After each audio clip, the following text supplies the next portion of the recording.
السلام عليكم ورحمة الله وبركاته. ازيكم حبايبي؟ عاملين ايه؟ يا رب تكونوا بخير. النهاردة قاعدين واحنا سهرانين كده مع بعض. لقيت بنت الصغيرة بتقول لي: يا ماما وانت ما عندكيش حاجة حلوة؟ قلت لها: لا، ما عنديش حاجة حلوة. قالت لي: بس انا عايزة اكل حاجة حلوة. قلت لها: على عيني يا حبيبة ماما، يلا بينا نعمل حاجة حلوة. ولو نفسك في حاجة حلوة سهلة وسريعة ومنعشة وكده تغير مودك، يبقى لازم تجربي معايا النهاردة الطبق السحري ده: كنافة وجيلي وكريم جانتيه بطعم خفيف ويعجبك. يلا بينا نعملوه. زي ما انتوا شايفين كده فتتنا الكنافة وهي متجمدة علشان تبقى سهلة اللي هي تتفتفت. وبعد كده حطينا لها معلقتين سمنة ومع شوية زيت علشان نحمصها كده ونحمرها تحمير خفيف حلو. يلا بينا زي ما انتوا شايفين كده نقلب بقى فيها ونفركها حلو علشان ما تبقاش فيها كلاكيع وتبقى متحمرة كلها زي بعضها بلون جولد حلو. نقلب فيها يا حبايب على طول، ما نسيبهاش على نار هادية ونقلبه فيها لانها هي خفيفة وبتتلدع بسرعة مش زي الشعرية. ايدك فيها على طول وما تسيبهاش خالص عما تحمر وتاخد اللون الجولد الحلو. يلا بينا. اهم حاجة اللي وصل معايا للحظة دي ما ينساش يشترك في القناة ويفعل زر الجرس عشان يوصل لكم كل جديد، وكمان تكتبوا لي تعليق حلو من قلبكم. واهم حاجة يا حبايبي اللايك اللي بيشجعني ويعرفني اللي انتوا حابيني استمر. زي ما انتوا شايفين كده هي احمرت، خدت درجة اللون الجولد الحلوة. هنضيف عليها معلقتين من السكر، بدل ما نحط لها شربات او نحط لها معلقتين عسل هتطرى. لا، شوية السكر دول هيسيحوا فيها يكرملوها وتبقى بتقرقش زي ما هي، يعني هي هتفضل محتفظة بالنشفان بتاعها والقرمشة بتاعتها. زي ما انتوا شايفين كده نقلب فيها لحد ما المعلقتين سكر دول يسيحوا فيها ونجهزه بقى نعمله الكريم جانتيه. زي ما انتوا شايفين كده انا عاملة الكيس واحد من دريم هنعمله بيها الكريم جانتيه. هنحط له الباكو ده على مج واحد لبن يكون ساقع طالع من التلاجة، او مج ميه ساقع متلج تعملي بيه برضو لبن او ميه. وهنحط له معلقتين سكر كمان علشان تبقى الكريمه مسكره. وهنضرب بقى كل ده في الكبه زي ما انتوا شايفين كده.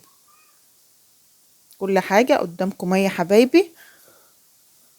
نضرب بقى لحد ما القوام يتقل معانا ويكون كده الكريم جانتيه جهز معانا. كل حاجه قدامكم اهي، جربوها، طريقه حلوه وسهله وسريعه. اهو يا حبايبي بعد ما ضربته خلاص بوريهولكم برضو بالمعلقه اهو. شوفوا اهو بيعمل زي منقار كده لما بينزل من المعلقه. شوفوا يبقى كده خلاص كريم جانتيه معانا حلو. هنيجي بقى ايه نعمله الجيلي كل كيس عليه كوبايتين مجين. انا عملت كوبايه 3 اكياس، فعملت 3 مجات ميه سخنه وعملت 3 مجات ميه بارده علشان يجمد معايا بسرعه و... وهخلص يعني على طول. ما يبقاش سخن واسيبه ايه فتره طويله، لا هو هيجمد على طول. نص المقدار ميه سخنه ونص المقدار ميه ساقعه، يعني الكيس بياخد مجين، مج سخن ومج بارد. وهاجي حاطه له كمان معلقتين من السكر لان الفراوله بيبقى فيها مزازه شويه، فانا حطيت لهم كمان معلقتين من السكر. زي ما انتم شايفين كده برضو عملت الجيلي من دريم. صبيته بقى كده في الكاسات اللي قدامكم ديت، وهاجي مدخلاه في الفريزر يجمد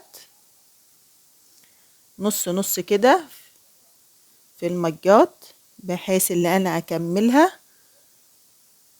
بعد ما جمد حطيت فوق منها الكنافة اسويها كده. اعمل بقى كله نفس الشكل اللي انتوا شايفينه ده. زي ما انتوا شايفين كده يا حبايب اهو. بحط في كل كاس او في كل بولة زي اللي انتوا شايفينها دي، بحط معلقتين من الكنافة على الجيلي بعد ما المسك وتجمد اهو يا حبايبي بسويه. كل حاجة قدامكم. ما تنسوش تعملوا اللايك عشان اللايك اللي بيشجعني ويدعموني كده في القناة تخلي القناة تكبر. نكمل بقى كل ده كده وسويناه اهو كله بقى زي بعضه. هنروحوا بقى نجيبوا الكريم جانتيه ونيجي حاطين فوق الكنافة كريمة،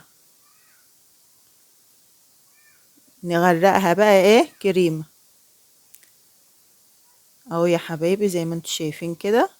مليتها كلها كريمة زي ما انتوا شايفين كده اهو. هدخلها برضو الفريزر تشد شوية تجمد، بحيث لما احط عليها طبقة الجيلي تبقى متماسكة ما يدوبوش كلك مع بعض. هدخلها بقى الفريزر، وبعد ما تطلع هحط عليها الجيلي تكون اتمسكت يا دوب 10 دقايق بس تتمسك بس وتشد.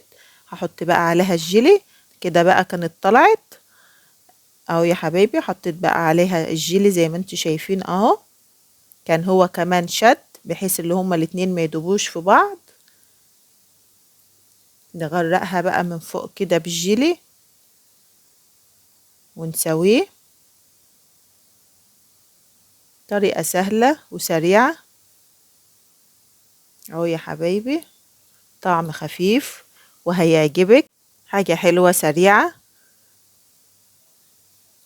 على طول هتعمليها بطعم خرافي، والمنظر يفتح النفس زي ما انتوا شايفين اهوت اهو يا حبايبي. الشكل بيتكلم عن نفسه. لو عجبكم الطريقة ما تنسوش تشتركوا في القناة وتفعلوا زر الجرس وتكتبوا لي في التعليقات طريقتي عجبتكم ولا لأ، وكمان اللايك اللي بيشجعني وبيدعمني ويكبر قناتي بيكم اهو. الشكل كمان جمالي وحلو. تعالوا بقى كده اما ندوقهم نشوفوه كمان. شوفوا معاكم اهو طبقات زي ما انتوا شايفين اهي طالعة بالمعلقة. الشكل جميل والشكل يفتح النفس، تاكلي صوابعك وراها اهو يا حبايبي. وبألف هنا وشفا يا حبايبي.